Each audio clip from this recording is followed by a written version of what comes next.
Welcome to the Four Brewers Podcast. My name is John Holzer, and as always, I am joined by Jason Harris and Tim Mather. This week on the show, we're doing some more random beers. Myself personally, I'm drinking NA beers on the show for the first time. NA beers and other, beer adjacent products, I guess you could say. And he actually just came off of his dry February. And I went on dry March. And so Jason's back with some back on my beers. bullshit. Yep. And Tim never went anywhere. He's just existing. He has a nice, I think Tim has a balance between Tim's in a steady NA state. beer, like Hoplark kind of hop water beer, and like regular beer. So that's, feel free to respond. As in like what I drink regularly, or as in what I have for the show? Regularly, yeah. Oh yeah, regular. It's like the show has 0. The show Yeah, is you all... got like a 10% beer on the show today. Like you're not fucking around. Whoops. Yeah, no, on the regular, yeah. Yeah. We'll talk more about all that stuff, I'm sure, but you're absolutely right. Before we get into things, I just want to give a shout out to a friend of the show, longtime friend of the show, Kyle Wells. He's moving away from Orange County, California. He's going to Texas. Greg met up with him last night. He had kind of like a sending off party. And I just wanted to, he's not going anywhere. We all live on the internet, so he's still going to be around. In memoriam, Kyle. Yeah. He's still alive, but he changed states. So yeah. But I went on our website. Run into him at Windsor Homebrew. That's exactly, yeah. And it's going to be a little bit more difficult to get beers from him because he's not local. But hopefully that means we'll be getting some good Texas beers sent to us.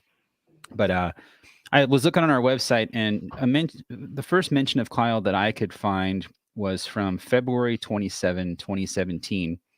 And it was season 4, episode 9.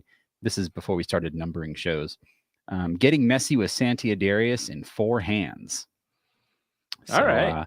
He's been on the show quite a bit. He was on the show, literally on the show. He came over and brought some homebrew a while ago. I'm trying to find here where it was. I want to say it was like 2019 or something like that. Always a big contributor to the show, giving us homebrew, craft brew. His mom brought us beer once. Between his homebrew and his setting up blind shows, I really enjoyed that stuff. So thank you for all that. You're right, Kyle. Big contributor to the show. So Hope we Texas wish you rules. well. Yeah, wish you well in Texas. And don't forget about us. Keep sending us beer because we're big fans of Texas beer. So, and some homebrew. Keep homebrewing. He actually got into distilling too, which I don't know if he wants us to say that or not, but he did. And I think he gave Greg some whiskey or something, I want to say, when he was there yesterday. Ooh, so homemade whiskey sounds fun. I'm afraid of distilling because bad blow things your garage can happen. Up. Yeah, if you're not careful. Little bathtub gin. I'm bad enough with beer as it is. I don't need to step up my alcohol percentage and get into that kind of thing. I like scotch here and there, and that's pretty much it. So I love scotch. Well, it's a perfect point for Jason to bust out a Simpsons reference when Homer was a bootlegger. There was an explosion in the basement, and Marge's like, "What was that?" He's like, "It must have been that bean I had for dinner." I actually don't remember that one. That's a good pull. I immediately start thinking of Homer as the beer baron. Oh yeah, there was that too. I'll get you, beer baron. No, you won't. So getting into my beers, I'm starting off. This is another quick pre-show note. This morning news came out that Armand de Belder, who is the Armand from Trey Fontanen, passed away this morning. So Kai just mentioned that in our chat, which is a good reminder. But yeah, it's a bummer. That is a bummer. Kind of a big icon in the old school Lambic game. Yeah, especially since we just recently had the 3 Fontanen show. Yeah, that's a bummer. So, talk about him. I think I saw an interview with him once on something on the internet somewhere. I forgot where it was. Unlike Kyle, he actually won't be coming back. He's yeah, I was gonna say real in memoriam on that one. He's dead. Yeah. He's gone. That's a bummer though. R.I.P. Armand. So like I said, I'm not drinking beer this month. Well, I think I'm gonna technically I'm taking 30 days off, and that ends like on the 27th or something like that. And I'm not like doing beers for the show like Jason was. Like I'm just taking a complete like month off. I was drinking a lot of beer to the point where I think Jason, I don't know, Jason, you can drink a lot of beer, and I think you're really good at like hanging where I just dip out. Like I hit a cliff and I just jump off. And you are like as soon as like 3.5 show hits, you're a hoot. Yeah. I mean, it's I'm not gonna lie about it, but it was to the point where it was. Have you tried being a big fat guy, John? It'll help. It was too. Yeah. Well, I wasn't really, really big, but losing 65, 70 pounds can really affect how alcohol affects your body. So, it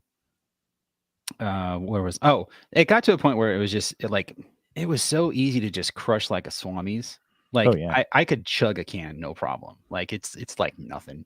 And things were getting a little dicey. And so, Yvonne wanted me to stop drinking for a month, and so that's what I'm doing. And so no alcohol whatsoever, except for, I guess in the first beer that I'm opening is this Athletic Brewing Upside Dawn Golden Ale. This is 0.4%. Like anything under 0.5% alcohol is considered non-alcoholic.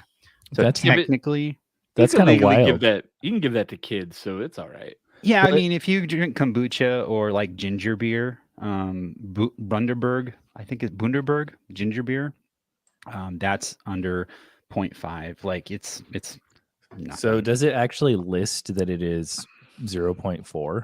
Because that's interesting, because I haven't had an NA that actually lists it. Pretty much everything says less than 5. That's just interestingly specific. I think it said on. Oh no, it says on the lip of the can right there. It says it's. I don't know if it'll show up on camera.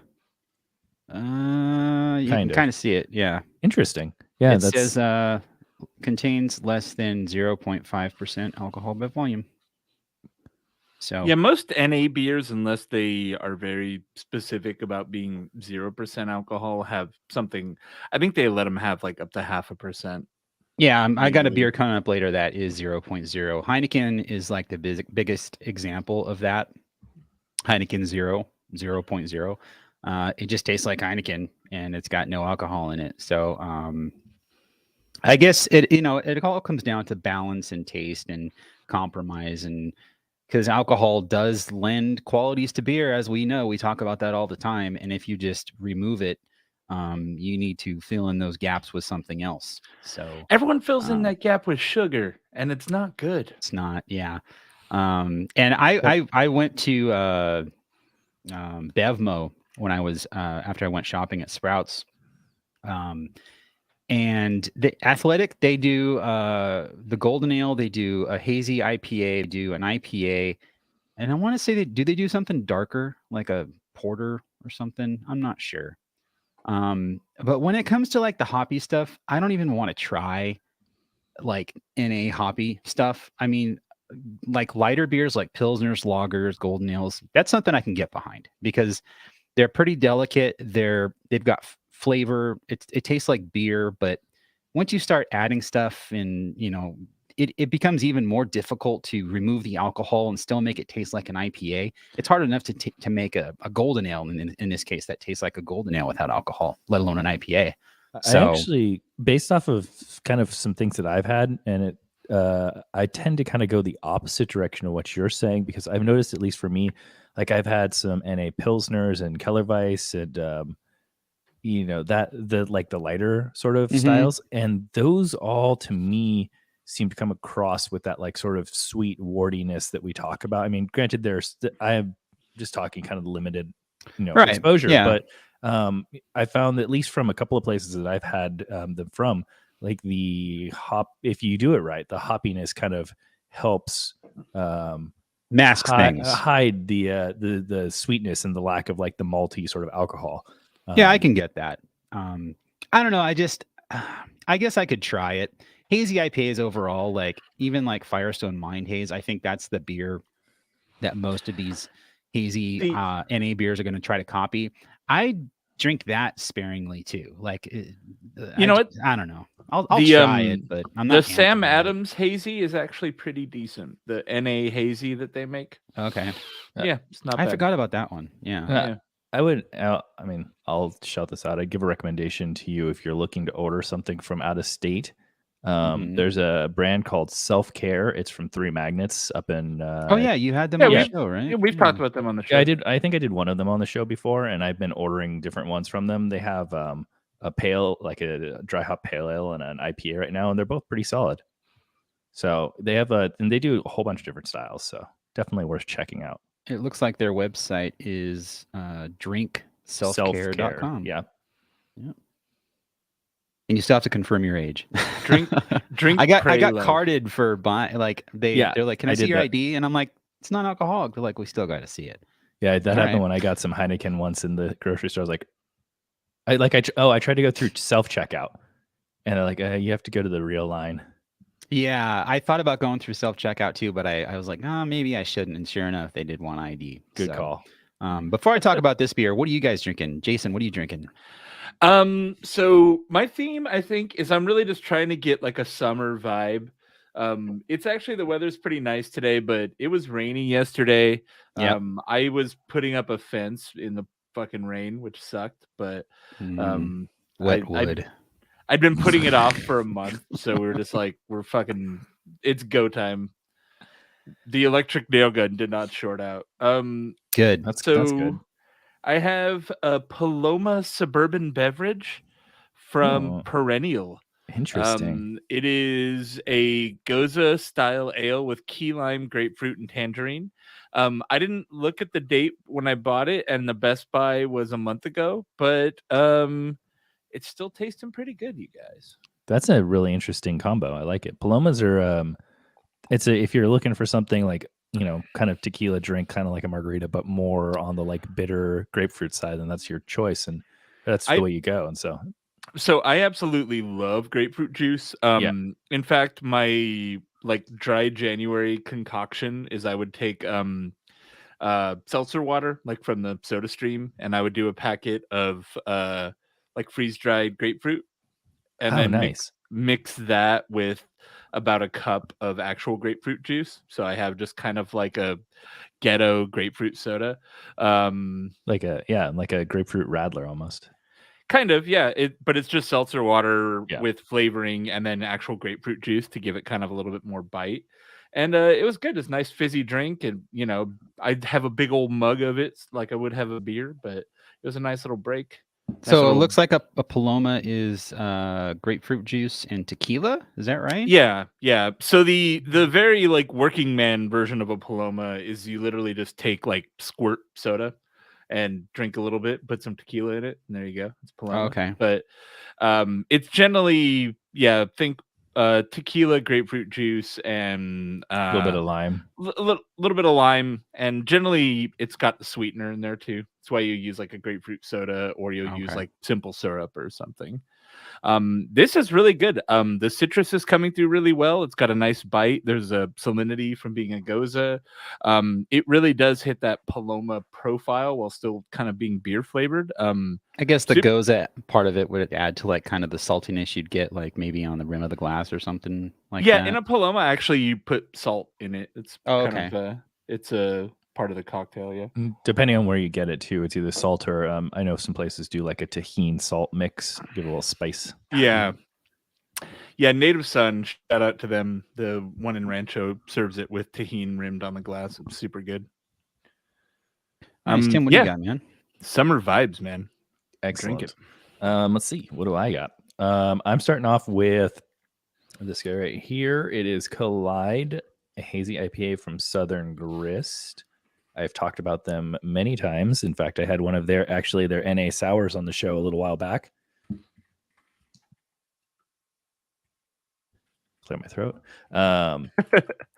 It was actually quite an interesting get on this because Southern Grist, they're based out of Nashville, Tennessee, and a little quick backstory. We went to Nashville. We were randomly looking for breweries. We ended up there.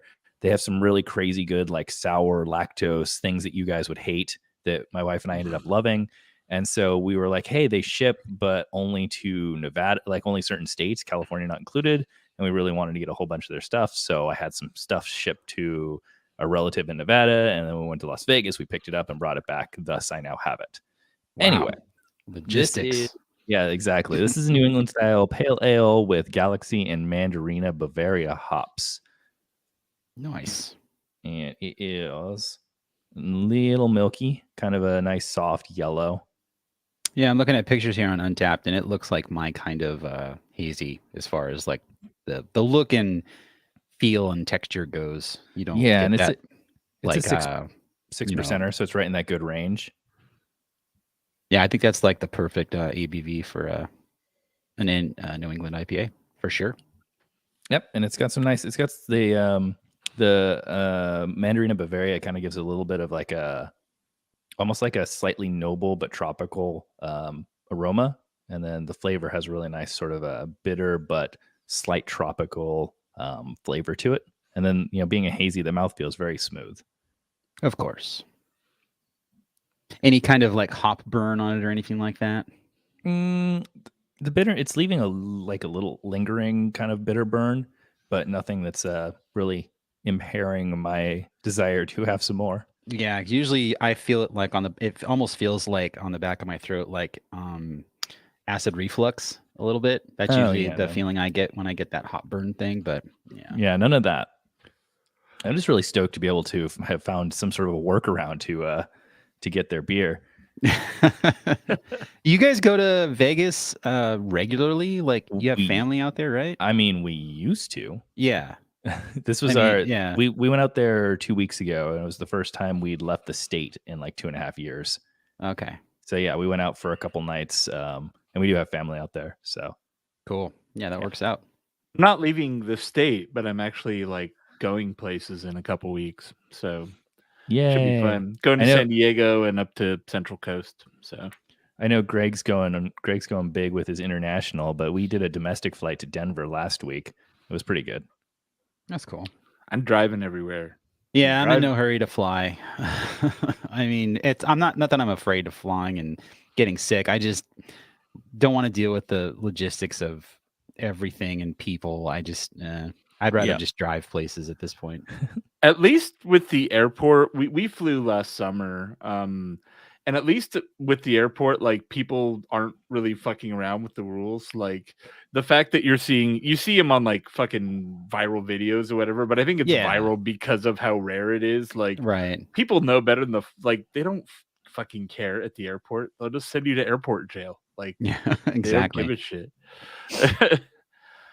So it's not as bad with people being like, well, why should I have to? It's just like, it's a fucking airport. You want to fly or not? Yeah, you make a good point, because there was a little bit of that like angst of like, oh no, is like, are we gonna run into like the crazy people on the flight? But I think you do make a good point that like when you do see that, it's probably just the few and far between that end up going viral.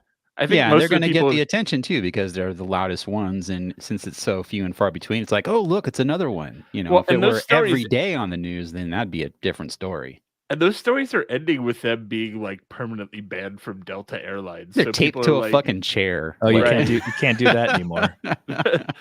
So it's like, yeah, like they people I think have got the message. Like maybe I should just chill the fuck out on the plane. Yeah, exactly. John, how's your athletic? It's good. What's that? I was gonna say you're a little blurry, but you came back. Oh yeah, it's not the focus point on my camera. It's good. I like it. Considering I had my first can 10 days after not drinking any beer at all. I like, the alcohol part of beer is obviously fun, and, getting a buzz is fun and all that stuff. But I do like beer. Like, obviously I like the flavor of beer, and I like, drinking beer while I do things. And I will say it is nice that I can have like 3 cans of this and not feel a thing as far as getting a buzz goes. Typically, like if I were drinking beer while like playing video games, it would get to a point where it's like, well, I either got to stop drinking beer or stop playing video games because this is not going to work anymore. And with this it's like I can just go and I'm fine, and I'm good to go. Flavor wise, you do get a little bit of that. It's just very, very slight wordy kind of thing. I was trying to think about it earlier when I was drinking a can of this. It almost comes off like a grain husk kind of flavor for me, like a little, not like typically from the husk of a grain, you get like a not acrid, but astringency is what you would get. Yeah. And it's not astringent. You get more of like the flavor, if that makes any sense. Like I feel like I took a handful of crushed grain and I chewed on a little bit. That's kind of the vibe I'm getting from this. That's really the only negative thing I can say about it. As far as color goes, I mean, it's spot on. I still have a little bit of head going on. It pours nice fluffy white fresh out of the can. I do have floaties in there too, which is interesting. It's got a great mouthfeel. Carbonation is great. It's nice and crisp.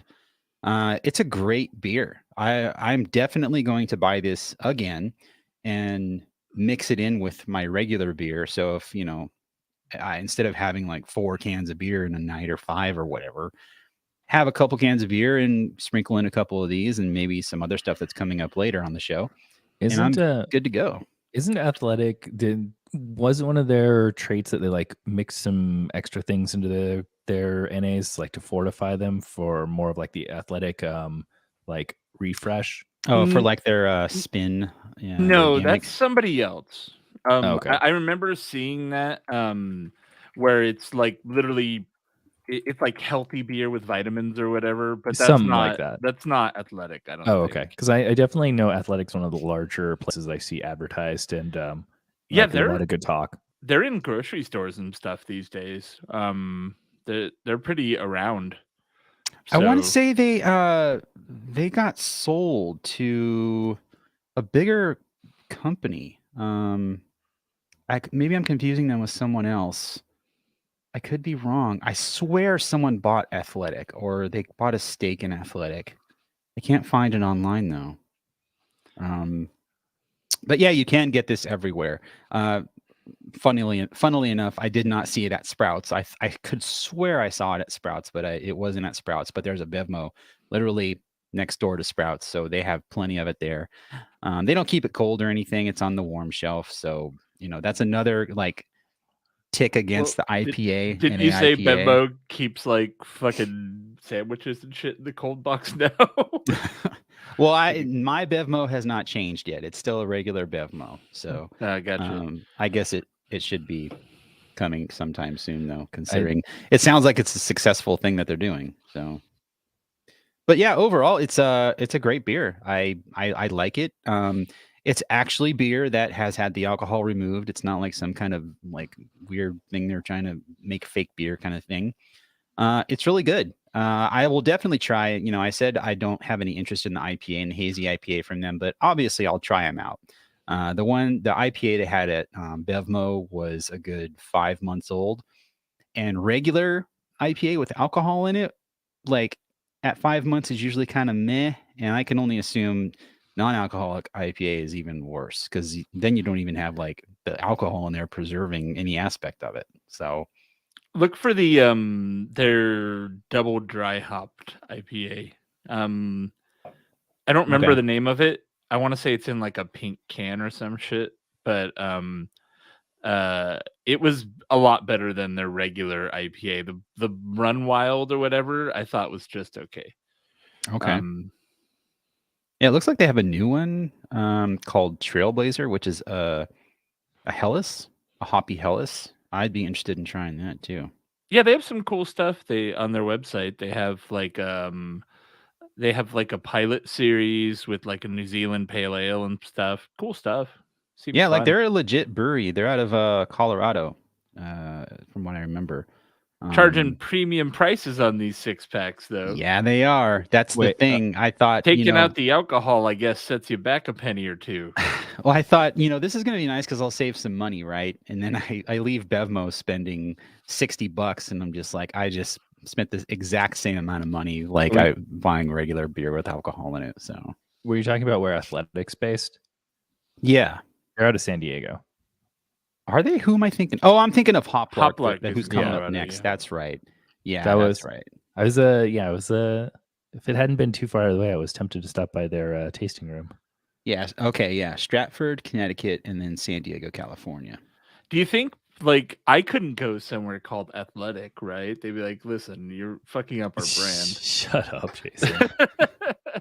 They're like, "Excuse me, sir. Must do this many push-ups before you can come in." Right? We have a pull-up bar by the door. If you fucking I mean, another benefit of this too is I think it's only 50 calories a can. Yeah, that was one of the things I think that I'm thinking of. It wasn't necessarily fortified, but it was definitely a lower calorie on the list. Because I will fully admit that's one of the things that got me is I was like, oh, it's fine. It's NA beer. I could drink as many as I want. And I was like, oh, wait, no, they still have all the calories and everything. Yeah, it's still beer, right? It's just they are not consuming calories from alcohol. You're not drinking alcohol sugars. Yeah. So, which, assuming your next thing is what you just mentioned, that's the route that I took to avoid that side of it. Right. Yeah. Just to wrap this up, this is made with Vienna malt, malted barley, wheat, oats, and then hops and yeast, obviously. 50 calories, 12 grams of carbohydrates. And yeah, I highly recommend this though. This is a great beer. Obviously it's not perfect. I don't think any NA beer in this, as far as this goes, like craft beer can be perfect, but it's as close as it can get right now, I think. Well, speaking of beer, I've got a beer. Fucking masterful segue. Nice. This Common Space Kiki IPA. Again, we're really going with a summer energy here. Common Space is out of LA, Hawthorne, actually. Yeah. This beer has mango and passion fruit purees with natural almond extract. And then Vic Secret, Talus, and Galaxy hops. So they're really going for a tiki thing. It looks like an IPA with shit in it. I mean, I don't know. It's kind of hazy.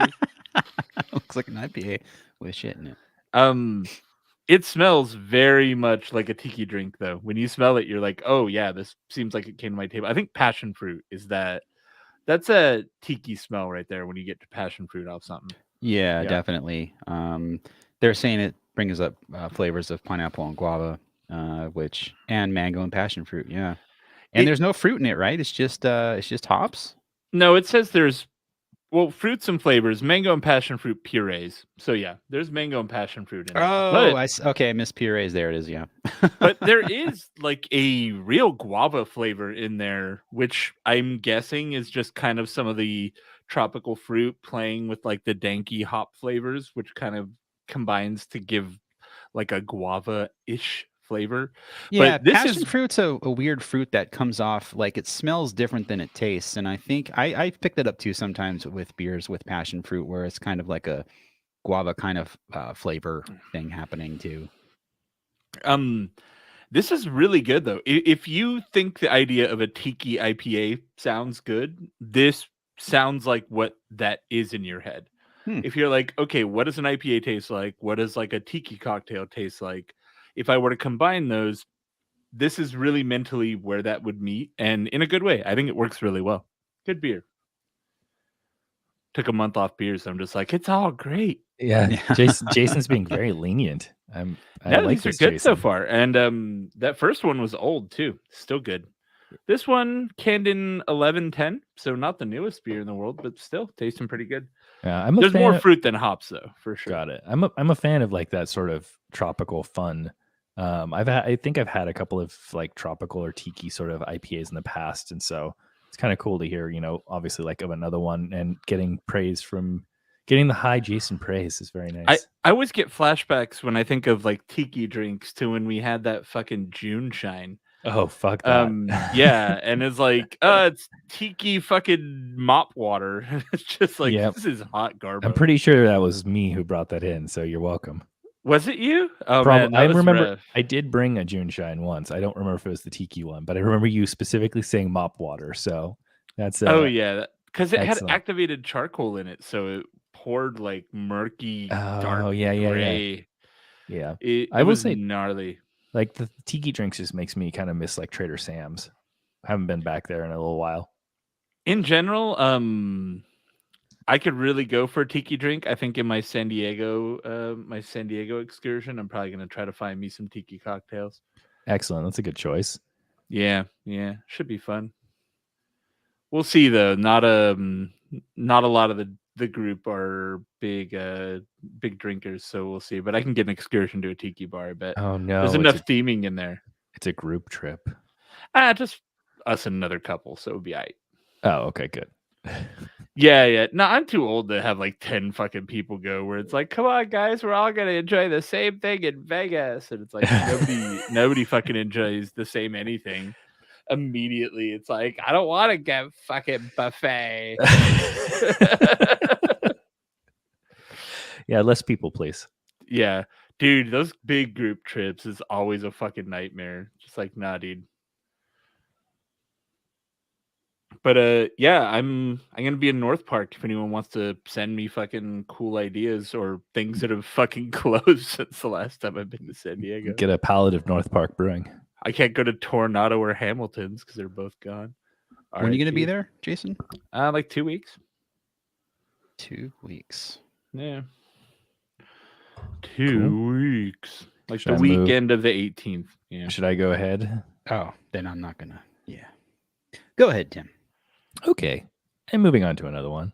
This is another beer coming from Southern Grist and their fellow Nashville brewery, Bearded Iris. This is a collaboration they did. I think this may have been for an anniversary that they had recently. I honestly can't remember.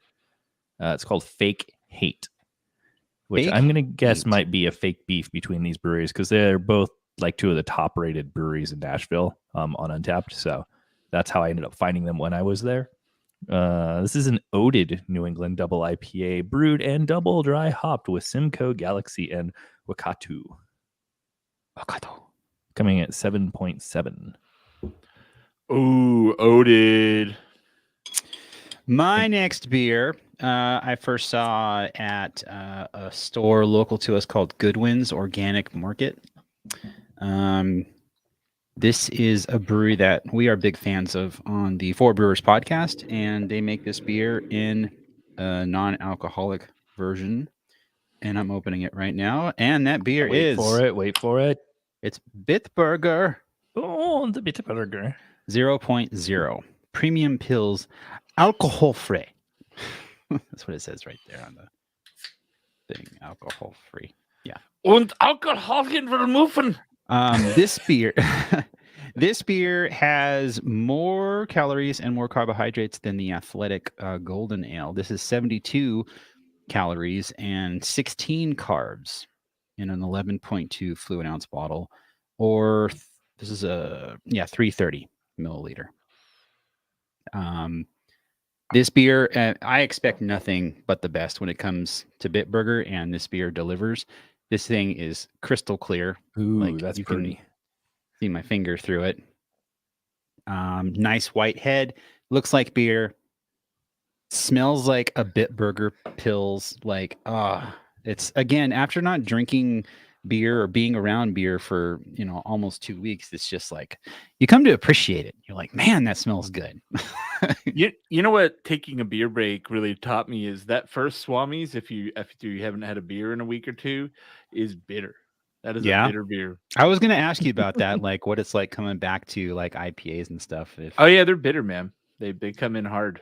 Yeah, and again, that kind of what I said earlier about being able to just chug a Swami's. That's not just because it's not like it's a high alcohol beer or anything, but it's I'm so used to that beer and IPAs that bitterness, it's kind of dulled on my palate. Like I just, and Swami's is still a great beer. It's not like I'm missing out on anything, but I'm missing the full impact of Swami's, and it's going to be nice going back to see what it's like. You merely adopted the bitterness.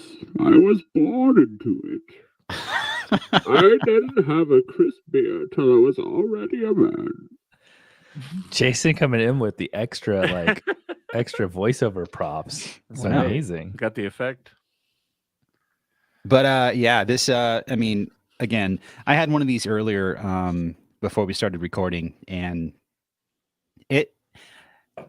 so with the Athletic brew, I got that kind of grain huskiness on the flavor, a little bit of a thing on the nose.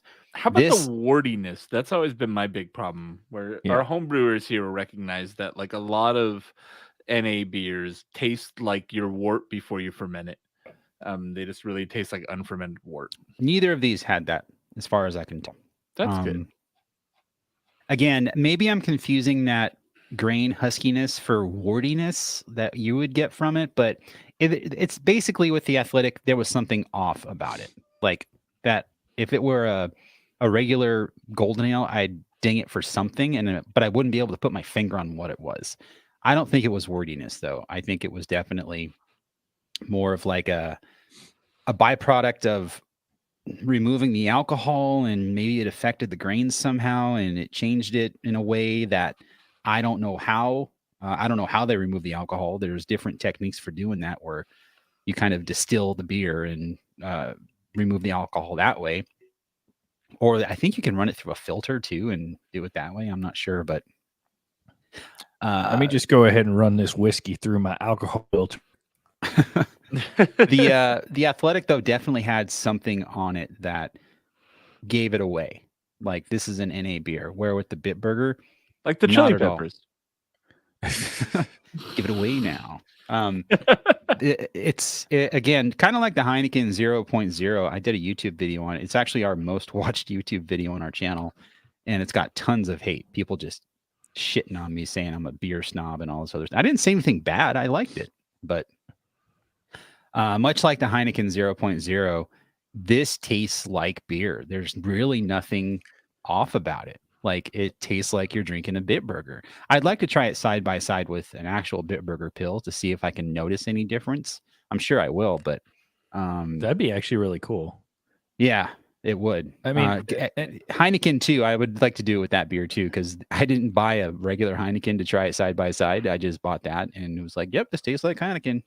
Yeah, no, I mean, I'll agree with you too. When I first was like, maybe need to like pull back a little bit and like really still want something that's like, that's like you said earlier, like I have gotten so used to like I like the flavor of hops and the crispness, like I love bubbly water, so whatever, like I wanted something in that range that maybe not necessarily was beer or alcohol. And I think one of the first ones that I tried, I tried a couple and they were great, but one of the first in that group was the Heineken 0.0, and I don't know if you have that for the show, so I won't give anything too far. But like that was like right on par with it tasting. Like they advertised same Heineken flavor, just no alcohol. I was like, holy shit! Like this is almost exactly that. Yeah, I've heard the Budweiser one's pretty good, but the problem is I don't like Budweiser. Yeah, so it's like it tastes just like Budweiser. I'm like, well, that's there's your problem. Yeah. I'm like, yeah, could you make it taste less like that? There's a Coors NA beer too, right? Everyone has one at this point. Yeah, the Coors one I think was called Sharps for a hot minute, but then I think they're just calling it like Coors NA or something. Yeah, I do not like Sharps. That sounds weird. Sharps was one of those like really early before that. I think that was one of those brands before. Yeah, Sharps became appropriate or like acceptable. It was like, ew, you're drinking non-alcoholic Sharps. Like it was like a faux pas almost. Yeah, O'Doul's is like the default. And there you go. Yeah, that's that sucks ass. Skip it. Like there's a reason that it never caught on.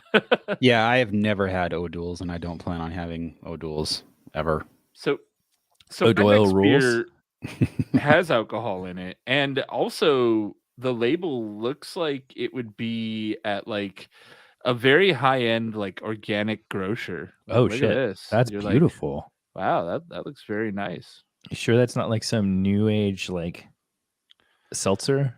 And this is actually this is Crooked Stave Blueberry Petite Sour Blueberry. Yeah, what we're looking at here is it looks like branches of like a blueberry plant with the leaves and the blueberries on it, and it's got a really nice. I don't know. I'll go nerd out on this, but it's got like a really nice serifed font. Feels very like healthy and like modern. It doesn't look like Crooked Stave. Like I know them and I've seen their branding. This is their art normally looks like hot trash, right? So this actually looks really good for them. And their logo too is like this kind of like 2D REI looking kind of like Denver mountain trees kind of silhouette. Did they rebrand? Yeah, they did. Yeah. Okay. That looks like that's something that I expect to be on the shelf in the kombucha section of like Whole Foods. Yeah, it's very much got a Whole Foods vibe, and it pours an interesting color. It's kind of like a brown. I would expect like coppery. Yeah, I would expect the blueberry to give it a bit more of like a red or like a dark color, but it's kind of mixing with. I think they call it a golden sour ale with blueberries, so it's kind of that weird mix of golden and blue. But it's got like a penny sort of look to it, at least over your camera. Surprisingly not sour. I was really expecting a lot of acid out of this, and there's a little bit sour golden ale with blueberry. Blueberry, yeah. Okay. Oh, there you go. Crooked Stave. It does have a tartness. It is hitting the kind of the back of your tongue a little bit sour, but not a sour bomb, which I feel like Crooked Stave used to be one of those really sour breweries. Yeah, that's something I didn't like. I mean, I just pulled a bottle out of my my closet behind me, and the reason I still have so many Crooked Stave beers is because they are just when they first started out, they were just heavy-handed on the bugs. Like they did not mess around. That was back in 2013 because I was a member of their reserve society. It was called Cellar Reserve. So we're almost going on 10 years of that. That's crazy. But yeah, back then I mean, that's how things were, right? You had them, you had the Rare Barrel, Rubber. I mean, everything Cascade, was like really their stuff was really sour. Yeah, it's just how it was. Upland Brewing was another early sour brewery that was very fucking sour. And the old brewery stuff was too. Yeah. This beer's a little older. This is from July of last year, which isn't really old for a wild ale, I don't think. No. I'm wondering, it does say drink fresh on the side. I'm wondering if the fruit maybe was a little bit more prominent in the original beer, because it's not crazy fruity, even though there's clearly a lot of fruit. I would imagine that it did fade a little bit over time. But you would expect it to be more sour with, 9 months in the package, and it is not all that sour. It's actually pretty drinkable. This fit my summer vibe. I was afraid it wouldn't, and it did. Something refreshing with a little tartness and some fruit. Yeah, that's right. The only sour thing I got coming up is I bought bottles of Duck Duck Goose from the Lost Abbey. That other than that, like I still have no desire to drink tart beers and stuff like that. It's just So I can bring a bag over and just pick the sour things out of your closet and call it a day. Dude, yes, you'd be doing me a favor, and yeah, definitely take all the Crooked Stave stuff, like not all of it, because they had a lot of stuff with Brett and stuff like that that was like funky and barrel aged and stuff like that. But most of it is like wine barrel aged, really tart sour stuff. So it's good stuff. It's just too much for me. Tim, did you see that that Self-Care brand actually has a sour on their NA stuff too? Oh shit! Like available? Yeah, I saw it when I was looking at their selection earlier when you brought them up, and then I saw they had a sour on there. I thought I saw. No. Am I hallucinating? Yeah. Was it Athletic that had it? Probably. Bohemian Brew. Oh, I lied. It was Athletic. My bad. Yeah. Dude, don't. Yeah, because I was a fan. So back in the day, and I mean I still am. I just haven't had it in a long time. I was a big fan of Three Magnets and what they were doing. Backstory: they made a parody can that like mocked Untapped and me, which was really funny. Yeah, we had that one on the show. Yeah, and so like I've always been a fan of them, and then I saw that they were making this, and they were only selling at the brewery, and then eventually they shipped it, and so like I think it's really cool what they're doing. So that don't fake me out like that. But I will say too, because I'm just kind of sticking into this realm of like the same 2 or 3 breweries, I will say if you are looking for an NA sour, there's like a raspberry passion fruit. I had it on the show, so I can't remember which release it was, John. So unfortunately, but I did have Southern Grist's first NA beer, which was like a raspberry passion fruit sour. Which I feel like really that style lends itself better to be in a non-alcoholic, because like you don't really miss alcohol in a sour, right? Because it's got so much going on. Yeah, alcohol's taken, like it's sitting way in the back. Like it's almost. I mean, I'm sure it is. It's a factor of the overall flavor and everything you're getting from the beer, obviously, but there's just so many other flavors and aromas happening with sour and tart beers that it seems like a good style to go non-alcoholic. It might be difficult to make, but as far as drinking it goes, it seems like it would lend itself to being a good NA style. I don't know. Didn't somebody like test it and it turned out like 450 North stuff was actually basically non-alcoholic because they put so much fucking extra shit in it? Yeah, but no, it was like they would market it as being like 10% or whatever. And because at the end of the day, with all the added fruit, it basically cuts it to being like a 4% beer. So they marketed based off of Original Gravity?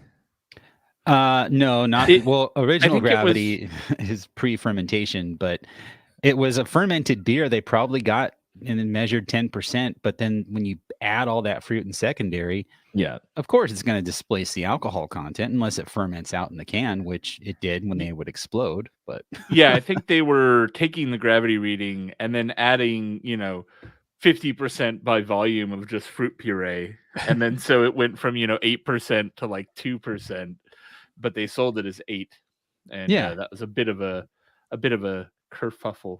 Again, their beers are at La Bodega, and I'm not just hard out of pass principalities. Yeah. I'm not going to do it.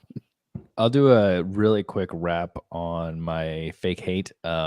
Again, similar to the Collide, it's got that sort of hazy, silky mouthfeel. I think this kind of falls. Like I want to, whenever at some point when we get back together, I would love for an example, like a prime example of hop schmear, because I feel like I understand it verbally when you describe it, but I don't know. Like I feel like I need one of you guys just to like here, taste this, because I'm kind of getting a little bit of like mix. It just feels so New England hop IPA. It's got a little bit of heat on it. Leaves a small bitterness. Overall, like the mouthfeel and the flavor, it's really easy to drink. It's Bearded Iris kind of. I feel like it's leaning more towards what I remember from Bearded Iris's beers than Southern Grist. But it's good. It's just interesting trying to pick that out. Yeah, the hop smear is basically where you don't get any distinguishable like fruit flavor or hop flavor happening. It's just kind of everything, and it's it's like taking an Oreo cookie, an oatmeal cookie, a chocolate chip cookie, and then combining them all into one cookie. You kind of can, taste different cookies in there, but it's just a sweet, sugary treat. If I were to describe a hop schmear, you know how you can get, even when it's like Tampico or some shit, it'll be like, oh, this is orange flavored or this is pineapple flavored. Yeah. And then they just have fruit punch and it just tastes like red. Yeah. Okay. Yeah. Like, that helps. hop schmear is kind of like that. It doesn't taste like any particular hop. It just tastes like hops. Okay. Yeah. Then I think this. I feel like maybe I could pull just based off of my limited here. I feel like I can pull a little bit of Galaxy out on this. But overall, it's like it just tastes like really good New England hazy hop setup. And they're only using 3 hops in this: Simcoe, Galaxy, and Wakatu. So, take my description with a grain of salt. No, I believe you. I'm just saying, the more hops you add, the more you're going to get that kind of just blah character where it's just like, yeah, that's hops. I don't know. There's 10 different hops in here. I just saw, I forgot what brewery it was, but they made a beer with 10 different hops. Oh, it was a Tavor beer that came in an email. Stone does that a lot, where they use a lot of hop varietals in their stuff. I'm like, do you need 10? Like, come on. Like, what are you benefiting from that? Well, too many hop. That's like, one of those. Just put more of the same ones. You don't need to like mix it all up. That's one of those situations where I'm always like, I know how it works, but I always think about like, how do you come up with the hop combos, right? How do you get to that point where like you just put in? Play around? And it's just you're just playing around, and at that point, it's either A, like you really just are like super fucking around, or B, hey, we just have all these leftover hops, let's put them together. Like I can't decide which one. Again, kind of going into the hop schmear. It's like when you were a kid and you would go to the soda fountain and you just put every fucking soda in there. It was never better for doing that. Like, I'm still a fan. I'm still a fan of a little bit of like Hawaiian punch with some lemonade and some Sprite for bubbles. But see, that is like a blend that has some thought put into it. You're not just going, boom, I'm gonna hit every fucking tap up here. Yeah, that's fair. That's a better way to put it than my cookie analogy. I am trying to figure out how to work squirt into like some sort of beverage blend. I see the squirt tap at the end there, and I'm like, I love grapefruit. I bet I could figure out something with this. This whole show, if there's one thing that I take away from this entire show, it is that squirt has grapefruit flavor. I've had squirt, and I never put that together. Yeah, it's a grapefruit. So. Neither did I. I didn't even know that. When's the last time I had squirt? It's been a while. Yeah, it has, but like I've definitely specifically had it because I was like, oh yeah, I remember this, and I've never really thought about it. Or as it's often called around here, a squirt. The fancy term. A squirt. Well, my next beverage, I have 2 more beverages because they're not beer. Let's see which one. These 2 are from Hoplark. Hoplark is a company that I discovered. Well, I give Tim credit. He discovered them a long time ago and was like, guys, you got to try this. We were like, shut up. And then I went to Goodwin's and I saw a can of their green tea with mosaic hops, and I said, fuck it, I'll try it. Turns out it's really good. So this is at Sprouts now. I bought the mosaic green tea, and I also bought this one, and I bought the chamomile white tea, I believe. But this one is, I'm holding it weird because it's still full. Yes, the Citra one. This is their hop tea. This is white tea, I believe. Yeah, white tea with Citra hops. They call this the Citra Bomb one. So and, we gotta see if these guys will give us a referral code or something. Oh yeah, we've been hyping them up. So all that's in here is tea, carbonated water, citric acid, and hops. And that's it. 0 calories, no sugar. It's just tea and hops. They also have a lot of caffeine-free options too, which is like Sarah's very caffeine sensitive, so she can't really have caffeine in the evening. So it's nice. They have teas and waters that are caffeine-free, which is nice. Yeah, I am not sensitive to caffeine. I wish I was, because it would really help me in the morning. But the mosaic green tea, that one's 60 milligrams of caffeine, and this one's 30. The 60 milligram one, that didn't hit me at all. I drank it like at, I don't know, 6 o'clock in the evening, and yeah, it's which I think is a blessing on one hand because I can drink caffeine in the evening and not have it affect me when I go to bed. But I'd like to have that caffeine kick in the morning if I could. But you'd have 60 milligrams in your hand to be fucking shaking.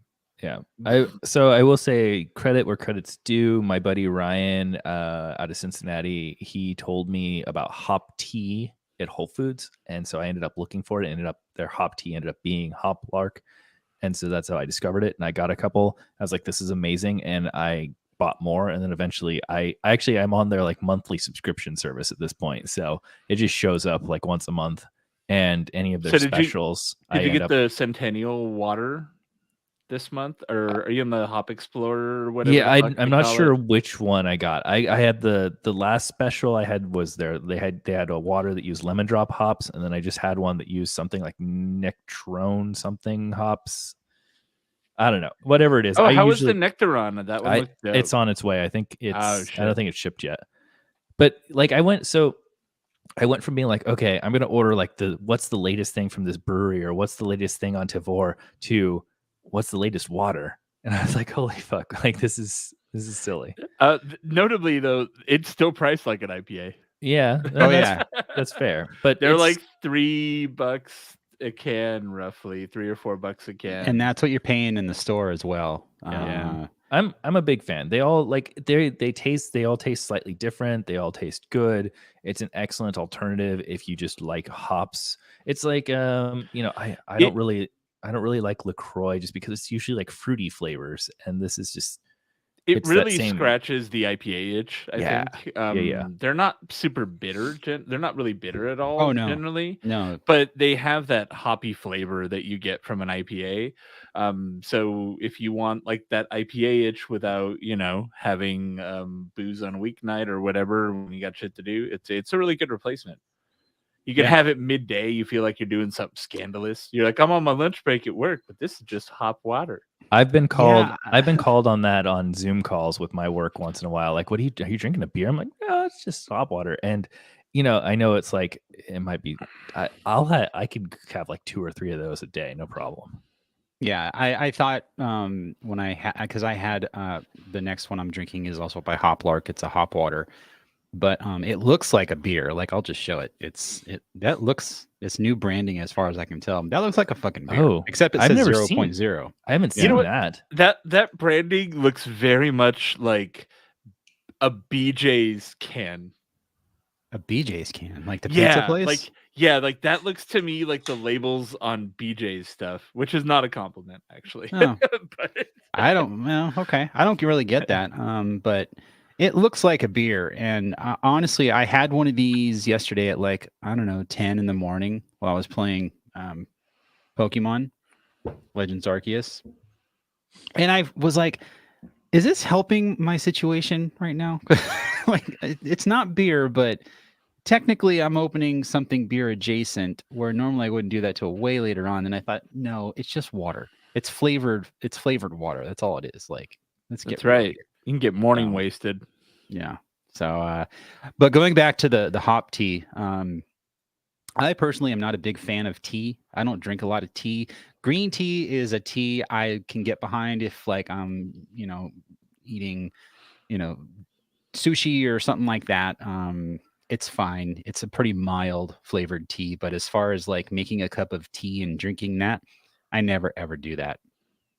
And these are the same way for me, except they're so heavily hopped that you get the tea more in the flavor than you do anywhere else. But it's a nice blend of the tea and the hops. Like they do a really good job of balancing those two flavors. And this one I'm drinking out of the can. I mentioned this on a previous show when I bought the green tea with Mosaic, I poured it into a glass. And that tea aroma just exploded out of a glass. And so drinking it out of the can for me helps kind of mitigate that tea aroma because that turns me off. But man, when it comes to the hop flavors, it's loaded with hop flavor. It's very, very good. Super refreshing. Again, when I first saw this, I thought tea and I thought, oh, it's going to be like astringent, It's going to be difficult to drink. It's going to be weird, conflicting flavors. Like they're just trying to crowbar hops into this. It's not like that at all. Like they did a really good job of It's like making rather it than well. Rather than taking the alcohol out of beer and trying to figure out what to replace it with, it's just kind of like using hops as the backbone for a different flavor profile, and I think it works really good. Yeah. It's definitely different. You can tell it's tea, but man, if you want to cut back on the alcohol, I think this is better than buying hopped water. There's more going on between the tea and the water. That's basically between Saturdays and Sundays. That's basically all I have. Oh wow, okay. So my next beer has alcohol in it. And I'm really sad Greg isn't here, because this is a red IPA. Oh shit. It's also called Red Barchetta, which is a Rush song. It's got a Red Barchetta on it. It has the number 2112, which is a Rush album. The outside of the Chapman Crafted logo, which is who made this, looks like a tachometer that's in the red. Oh, and it so also a Barchetta, for those who aren't watching, is a car, right? Yes, the Red Barchetta is about basically like an old Ferrari.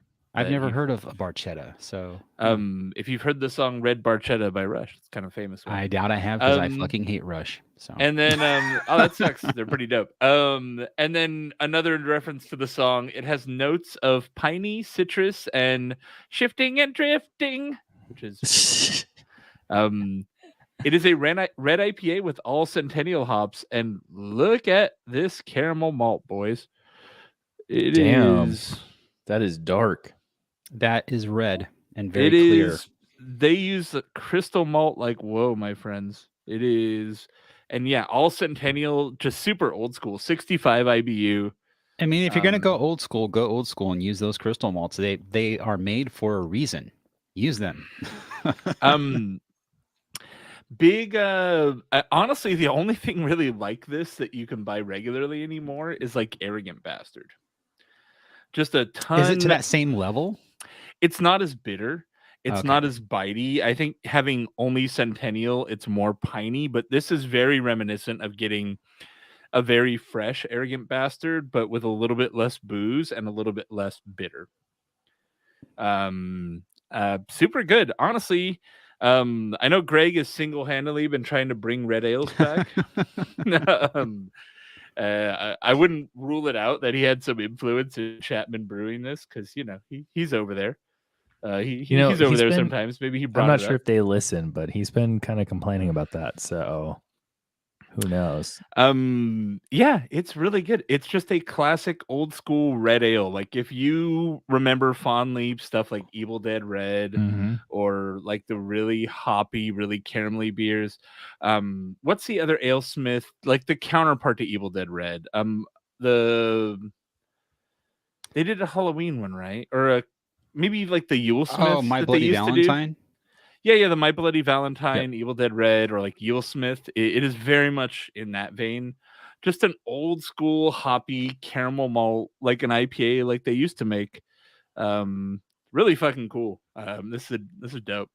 It's fun trip down memory lane. I haven't had a red ale in a long time, from what I remember. At least not on purpose. Well, this is pretty recent. It was canned in February 3rd. So yeah, look around if you're in SoCal for Chapman's Red IPA. And what's the one from not Unsung, Stereo, Robot? Right? That's their red kind of Arrogant Bastard-ish kind of beer. I'm not sure offhand. Really too. We need Greg for that too. All right, we miss you, Greg. Yeah, he'd know all about. I'm almost positive it's called Robot. They were I think it won a GABF medal as well. Robot Stereo Brewing Company. It's a red ale. It's 9.5%, 75 IBU. Damn. So, yep, great beer if you're in the Placentia area.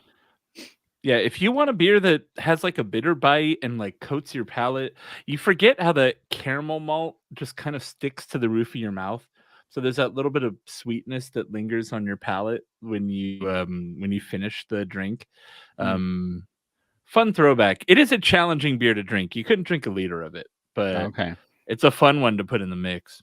Yeah, Robot too. Apparently, you can get it today at the Disney California Adventure Food and Wine Festival that's going on right now. There was a check-in 2 fun. hours ago from that, so good for them. Good to see that Disney's featuring local stuff, not just Carl. Yeah, the Food and Wine Festival brings in a lot of it's like the fancy food sort of thing that they do. They set up some booths, and each place does some like different. There's like 2 or 3 different offerings from each booth, kind of different themes, and they tend to bring in a lot of local craft for that, which is really fun. Yeah, my friend posted a video of the Crowns and Hops folks over there. They were like there doing like an intro for it and hyping it all up and everything. Oh yeah, I think someone posted in our Discord about that as well. Yeah, That's awesome. A couple days ago, because he posted, and I just happened to be wearing my Crowns and Hops, like rain pullover windbreaker thing. Yep, that was Zach, friend of the show and patron of Disneyland. There you go. Yeah, there you go. Yeah, T.O. Hunter. There it is. All right, cool. I know we're running a little long today because we're having some good discussions, but I'm gonna do one more unless we keep going. Go for it. All right. So speaking of hop schmear, I have. Ooh, can you tell what it is based on? Some other half. Other half. This came from Tavor. This is Mylar Dream. It's a double dry hopped imperial oat cream India Pale Ale at 8.8%. And let me flip over here. Heavily dosed with El Dorado, Amarillo, Citra, Mosaic, and Galaxy, and then double dry hopped with Galaxy, Citra Lupulin, and Mosaic. See, this is what I'm talking about. So it's basically just every hop they had in the brewery in a There's vat. too many hops. I'd like to try okay, it's lupulin powder. So these are all hops we've had before, I guess, but it just seems hops. Well, the $1 million question is experience it right now. Can you pull like you recognize those hops, right? You kind of have a profile in your head of how the different ones taste. Like, can you pull any of that out? Not particularly. Maybe like there's definitely like I think the Citra might be helping give it like a little bit of that orangey, juicy sort of citrus, but like honestly, like I will be the first to admit that my knowledge of pulling individual hops is pretty limited. But overall, this just really comes across as kind of like a light sort of tropically citrus with a bit of bitterness, but mostly pretty smooth thing. Yeah, I think Amarillo and Citra together, those are pretty complementary. I mean, these are all actually pretty complementary, but they're also great on their own. I think the Citra and Amarillo, you're going to get that kind of fruity citrus kick. Mosaic, you're going to get more of like a danky, fruity kick. Galaxy, I think, is more of that tropical kind of vibe going on. And El Dorado is the only one I'm really not that familiar with. Yeah, it's got like an interesting citrus tropical sort of thing. It doesn't leave much, if any, bitterness on the end. So there's like these maybe you can help me. There's like these hazies that some breweries make that I don't want to say it's like drinking water, but you get like the flavors, but there's not really a bite, so you can just kind of like keep drinking it because it's not really impairing the palate. And this one's in that zone, and I don't mean that in a negative sort of it's not taxing. Other half. Yeah, it's not at all. It goes down easily. I mean, dangerous probably for an 8.8, but if I had to like really, it's like what's it taste like? Well, it tastes like a hazy IPA. Yeah. And I will say the oats do give it again. Like the last one I had was also oated. The oats give it a very silky, smooth texture. Being the other half, does it have that kind of sweet, like we've said before, white cake batter kind of frosting-y flavor? Yeah, I could pull a little bit of that. That's like the other half trademark to me. Yeah. I actually enjoy that in hazies. It's nice. It doesn't come off super sweet. It just gives you that kind of vibe, like cake batter. And I like cake batter, so me too. It works out. I've been making some breakfast snacks with like cream cheese frosting on them. Like I just take cream cheese and a little bit of sugar. And then I make like it looks like a 5-year-old Drew on top of a toaster strudel, but it's tasty. What do you draw on there? I just like it's just like squiggles. No penis strudels. No, like I started doing like a back and forth line, but then I'm like I've only used like half of the stuff, so then I had to just like a little crisscross action. Yeah, and then it just kind of went all. Eventually, it just turns into a blob. Yeah, it's like, well, at least we tried. Well, as I mentioned before, my last beverage. This is also from Hoplark. This is their Citra. Explain to me why it's a 12-ounce can. It came in a 6-pack. From where'd you get it? Sprouts. I haven't, because I only ordered direct at this point, so I've never seen anything other. It's not. Yeah, I've never seen that on their website. I don't know. That's weird. It wasn't even. I saw it in like not like an end cap. It was on a shelf by their. You know how you have like the freezers in the middle of the aisle, like bro, you get that new Lark drop. It was just on a shelf sitting there, and I thought, okay, it's fresh. Like it says best before June. So I'm assuming it's from January at the oldest. Like it's semi-fresh. So yeah. Either way, it's not on their website. We gotta hit these fuckers up for a referral code. Oh, so we at least get some free ones or something. I'm on it. I'll be like, yo, subscriber here, hook me up. But can I get a free month? We keep hyping you on our podcast. No. Comparing this to the hop tea, I mean, and the hop tea is also made with Citra. This comes off a little more harsh. You get more of the plant material from the Citra hops, if that makes any sense. More of like the dankiness, I guess. Not that Citra hops are dank, but it's more.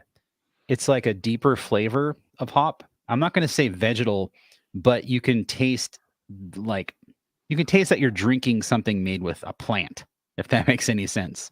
Like, because hops at the end of the day are plants, and you're putting plants in liquid. And with beer, that plant kind of flavor tends to blend in with everything else that's happening with beer, where in water, there is literally nothing to hide behind. So this is just water, hops, and I think this also has citric acid. Yeah, to give it a little bit of a bite. So again, really good, different from the hop tea. The hop tea, obviously, you're getting more of a tea flavor happening with the Citra hops, and this is just naked Citra hops and water. So I'm still not a fan of hop water in general, because it's kind of, I don't know, it still doesn't click for me. See, I still want something else like, happening. I've really enjoyed the hop waters. What I haven't enjoyed is the people that made sparkling water with hops, and they're like, no, this needs something else. Sugar. And they put sugar in it, and every time. And I'm like, no, I didn't need it to be sweet. I like it being crisp and dry and hops. That's what Lagunitas did with their hop water, right? It's pretty much LaCroix. And but LaCroix doesn't have sugar in it. Theirs is sweet though, and that's why I don't like it. Yeah. Like it's a product that you think would be easy enough. Just boil some fucking water with some hops. I'm not looking for like hop soda. I'm looking for water with a hint of hops. Yeah, well, this actually this is hop soda minus the sugar. Like it's super crisp and carbonated. Sure. Like I mean the carbonated and crisp part are definitely needed. Yeah. But and they market it on the can as saying that it's double dry hopped and brewed. So obviously they're boiling the water and putting hops in it, but there's got to be something else they're doing, like, because it's not that, it can't be that easy. Like, because if I think, Tim, you've done that, right? Where you've put hops in water and it just doesn't work, right? Yeah, I didn't know what the fuck I was doing. I made an attempt and I was like, this is terrible. It's just murky, bitter, gross. So I don't understand. Again, there's definitely some secret sauce going on in here, but I thought about it. So last week we went to Denver for a couple days, and if Boulder wasn't far away, like I would have considered going by their place. Homebrewers that listen to us who actually homebrew more regularly than us, if you were to make a hoppy water, what would you do? My thought is, because like Hoplark isn't bitter really at all, so they probably are just doing like late editions, like you're doing like a flame out edition, basically, like you would with like a hazy APA. I will say this does have a little bit of a bitter edge to it. Like it's water with, again, and I'm kind of going back to that tastes like you're drinking a plant kind of thing, but you do get a little bit of bitterness extracted from the hops. That could just be me in my head, but I feel like comparing it to the hop tea is way more, it's way smoother and like rounder, where this is a little more brash and like hoppy, like an IPA would be compared to like a hoppy, I don't know, lager or something like that. Yeah, that makes sense. But there's some kind of secret to it, and as a home brewer, I wouldn't. Yeah, adding hops to just boiling water and then filtering it or doing whatever. Yeah, don't do that. I found that out. It doesn't work. Yeah, I would. I mean, it says double dry hopped. I wouldn't be surprised if it's just they've got whatever formula down for their water to make it work well with the hops, and then they just dry hop it cold, like or room temperature or whatever.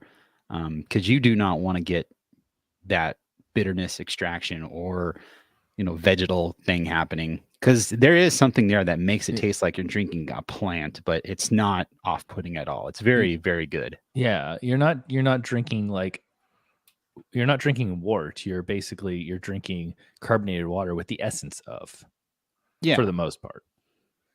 Anyway, Jason, how you doing? I'm doing all right. You got anything to finish things up with? I already had my last beer, but I just opened a open itinerary pizza port. Ooh. Because to round out the show. Because you guys had more beer and it sounded good, and it's pizza port. It's amazing.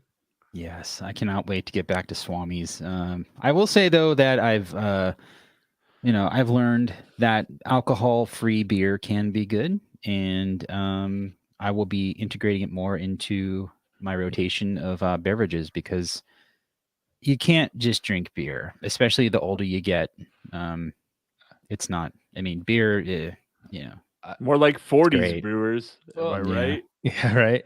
Online.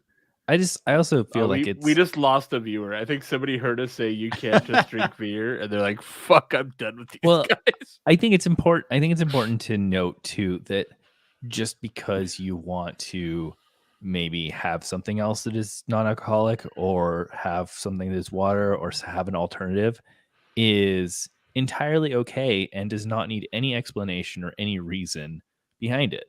And that's something that I've run into with some like super beer friends. Like, well, why are you taking a break? Does something have to be medically wrong with me to just not want to drink beer for a little while? So I think it's just something, there's a faux pas out there in the beer community, and I just want to like address that it's not a thing. I just kind of some days want to just have some water. I don't want to feel anything. Some days I don't want to feel anything. Well, that's most days nowadays. That's why I right? drink beer. Just kidding. They legalized weed now, so you can mix it up. There we go. I can't smoke weed because of work. Like, yeah, that's otherwise I would be sampling. I would be dipping my toe into those waters, but unfortunately, legalize it. All right, I think that's a good place to stop.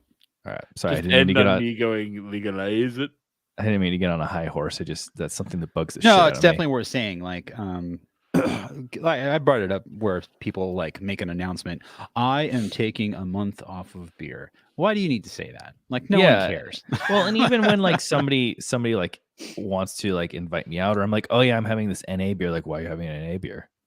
Like, there's just this certain people. I'm not saying it's everyone, but there are definitely those certain people in your circles that are like, they like just.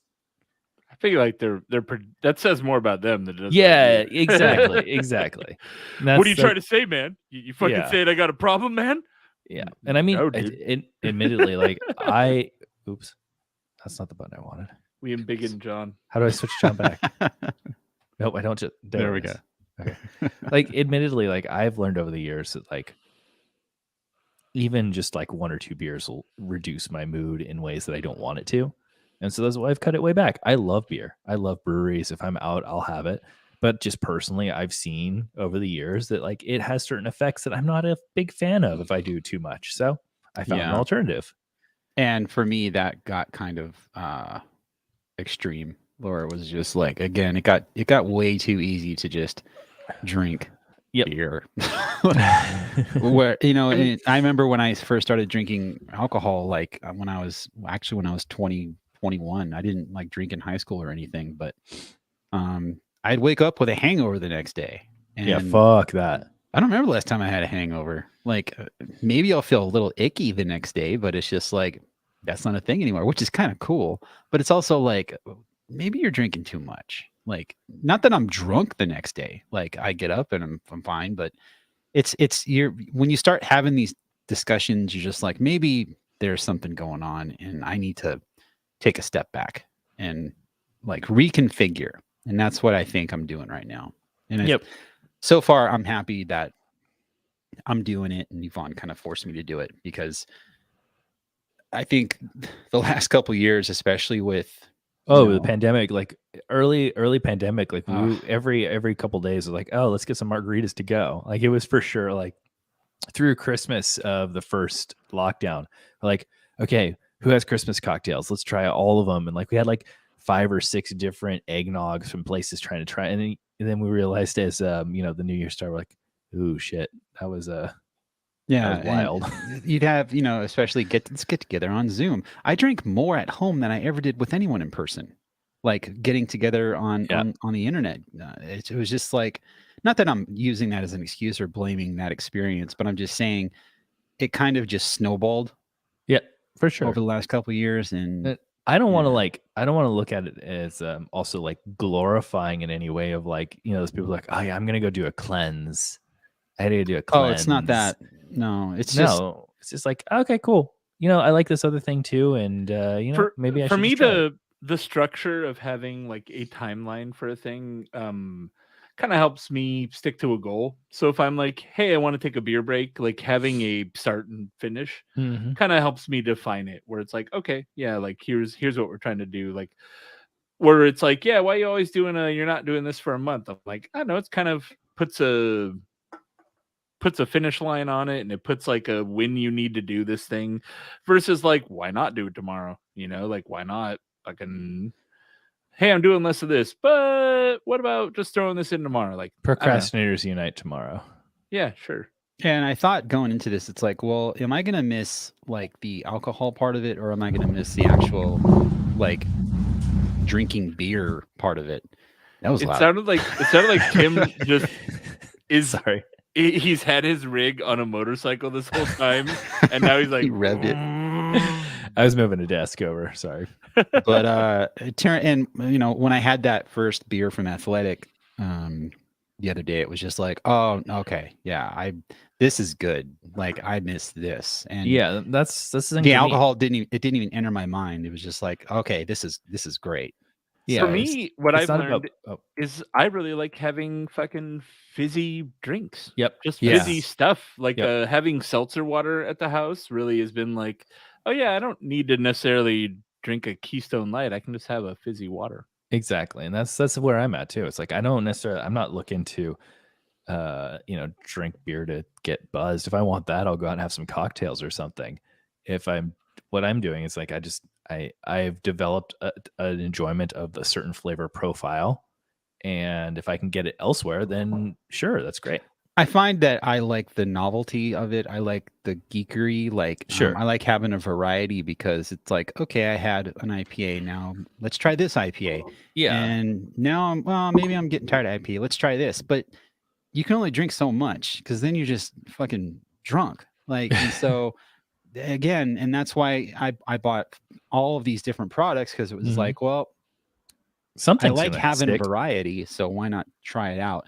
And I'm finding out I have the same experience with this stuff that doesn't have alcohol that I'm having with beer, where it's like, okay, I had this water. Now let's try it. Let's drink a tea one. And I'm doing stuff, right? I'm like mostly just playing video games, because I've been consumed with Pokemon the last month. I noticed. But yeah, sorry for the tweets. But it's nice being able to like get up and say, okay, what do I want now? And there's no alcohol. And especially having like the NA beer stuff, it's like, cool, I can feel like I'm drinking a beer, but I don't have the negative side effects of the alcohol. Yeah. So. Question: are the 3 viewers just us?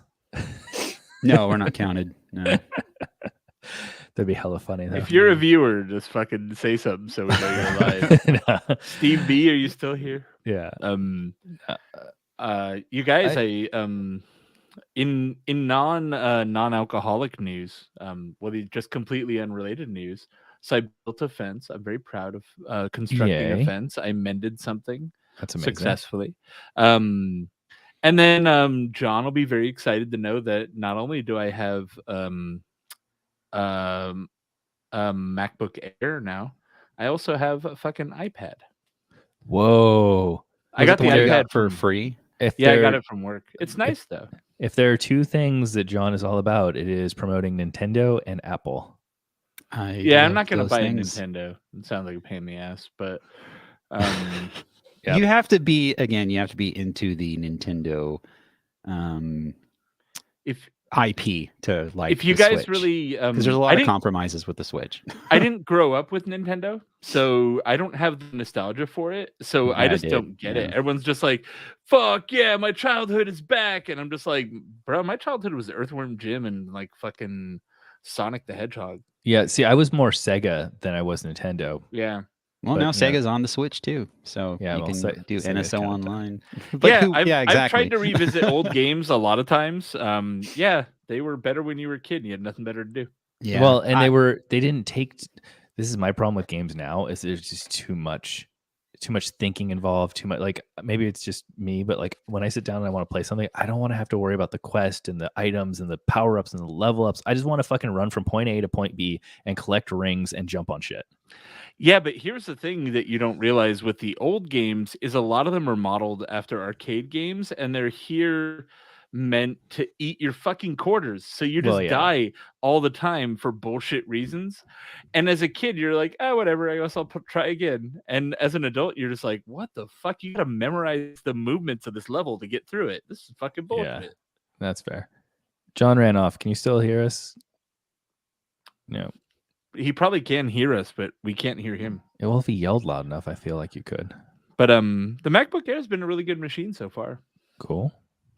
I was really excited about the idea of like customizing the iPad, like theming it, but it looks like that's really hard to do unless you fucking root it or jailbreak it. You can't really do a lot of theming unless you jailbreak.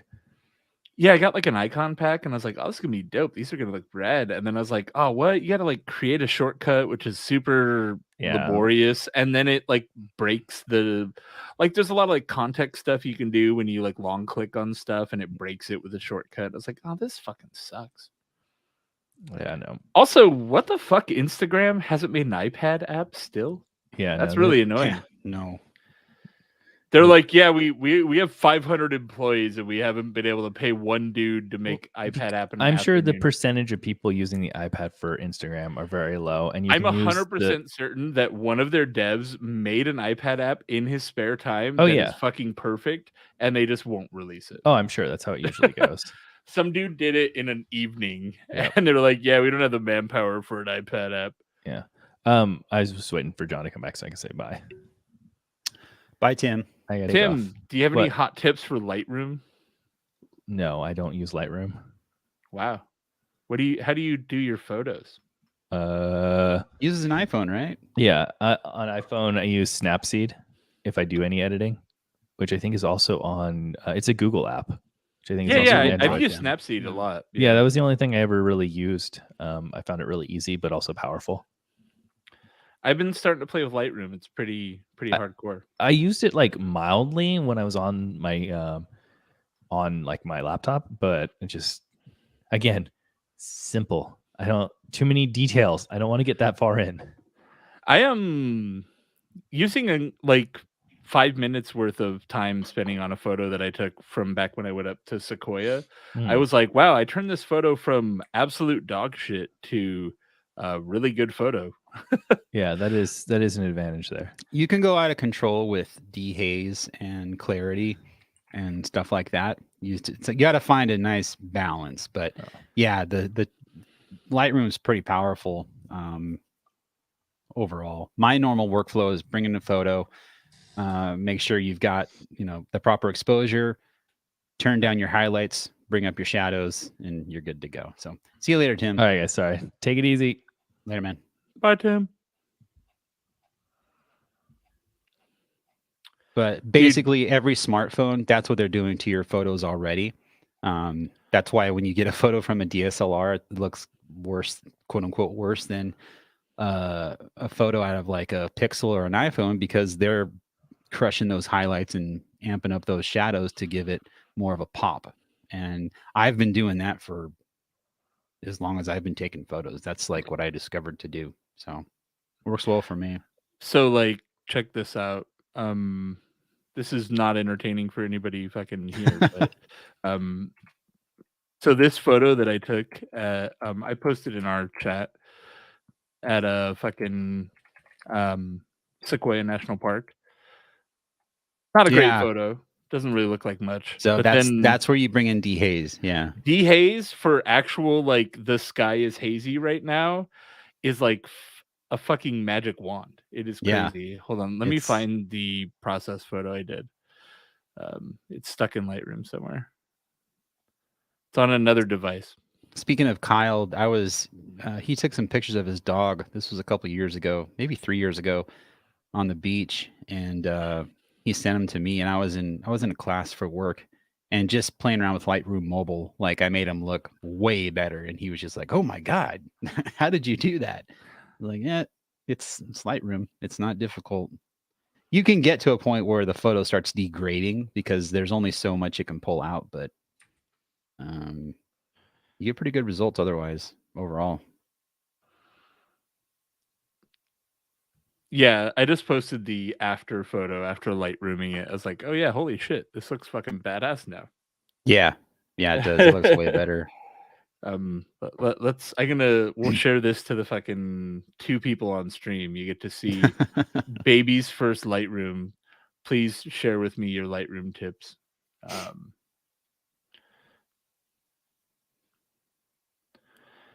Yeah, we went from this to this. Aha! Looks fucking dope. Yeah, I'm a big Lightroom fan. Yeah, it's nice. Fence looks good, man. Thanks, man. At least the little that's the whole thing, or it goes all the way to the front yard. No, that's as much as we replaced. So like, okay. It's pretty clear that whoever built the fence was like very ambitious at the front, and then like as they got farther and farther back, it was very clear like we should have been done with this a day ago. I'm fucking sick of it. So the front of the fence is all metal posts in concrete. The fence is all very well done. Like it's in great shape. And then the farther back you get, the metal posts fade away.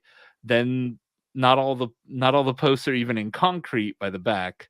Like some of them are just buried. And it's just like, yeah, they were in pretty gnarly shape, but knocked them down, bought some pre-made fence thingies that were cheaper than buying fucking individual planks.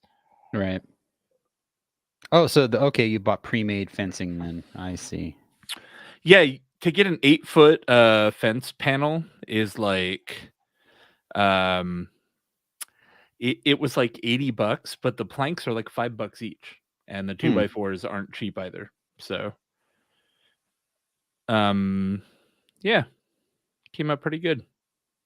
Yeah, because it looks like how many planks are on here? 1, 2, 3, 4, 5, 6, 7, 10, 11, 12, 13, 14, 15, 16-ish.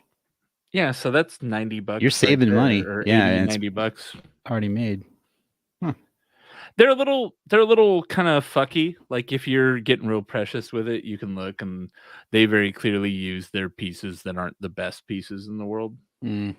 Like some of the 2x4s will have like little fucking imperfections in them, or like there's a split here where it's not 100%, but still it was way better than doing it ourselves. So yeah, sweet, man. So yeah, I made a fence. Well, thank you to the 2 people that are still watching. And I mean, again, I'm not drinking this month, so until unless you and Greg and Tim want to do something, I'm pretty much, unless I can find some more NA beer to fill a show. Dude, there's a lot of NA. Dude, check out the Total Wine. There's a lot of NA options over there. There's some NA Spirits stuff that are pretty fun to fuck with. Seed Lips got some cool stuff. The Ritual NA Spirits, like they have like a whiskey that's not too bad. Like I've made old fashions with it and stuff that are actually like a pretty good replacement for an old fashioned. Total Wine's NA section is getting bigger and bigger. It's like 3 shelves now, I think. And I think again, the closest one to me, I think, is not Temecula. No, it is Temecula, and I'm down there occasionally, so maybe I'll go by there. Or, I mean, I don't know. Like Rancho's probably somewhat in your route at some point. Yeah, it's pretty much the same thing. So, well, let's play it by ear for next week. See if I can get some more stuff, because now I'm actually excited to try more. There's a lot of cool stuff in there. I think the real breweries are starting to take NA more seriously. So there's a lot more options than there used to be. Even like last year, there's more options than this year. Or like this year has more options than last year. Like every year, the segment is growing pretty rapidly, I think. Yeah. All right. Well, we'll see what happens. So thanks to everyone for watching. And maybe we'll see you next week. Keep your eyes open. Cheese, bro. I'll let you know. See you guys later.